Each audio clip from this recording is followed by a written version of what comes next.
வச்ச ஆசைகளை சின்ன சின்ன வார்த்தையிலே போத்து வச்சு பாட்டெடுக்க காலம் என்ன நேரம் என்ன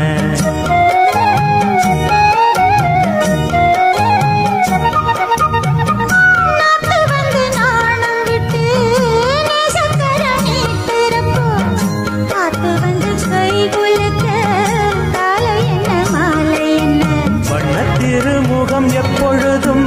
எண்ணத்தில் நின்றாட உன்னை நினைக்கையில் ஏக்கம் வந்து உள்ளத்தை பந்தாட எங்கள் சாமரம் வீசையிலே அந்த காமனின் பாஷையிலே